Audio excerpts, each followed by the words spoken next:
माणसाने कधीच नकारात्मक राहू नये, म्हणजे निगेटिव्ह राहू नये. त्यामुळं आपलंच नुकसान होतं. म्हणजे आपल्याकडं जरी पावर असली किंवा आपल्या हातून घडणाऱ्या गोष्टीसुद्धा निगेटिव्ह विचारामुळं त्या होत नाहीत. एका राजाचा हत्ती होता आणि तो म्हातारा झाला आहे म्हणून त्याला स्वारीवर न्यायचं, लढाईला न्यायचं त्याने बंद केलं होतं. तो फक्त बसून होता, कधी उठला पण नव्हता. राजाच्या मनात आला विचार, याला लढाईला एकदा घेऊन जाऊया,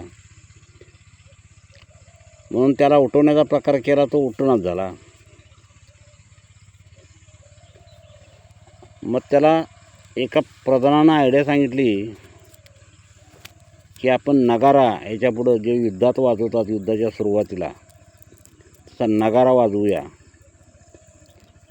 मग त्यांनी नगारा आणला आणि त्या हत्तीसमोर नगारा वाजवला. हत्ती पटकन उभा उठला आणि चारायला लागला. याचा अर्थ असा की अशक्य गोष्टी आहेत म्हणून आपण सोडून देतो, हे होणारच नाही आणि ते शक्यच नाही असा आपण निगेटिव्ह विचार करतो आणि त्यामुळं शक्य गोष्टीलासुद्धा आपण मुकतो. म्हणून निगेटिव्ह कधीच राहू नये.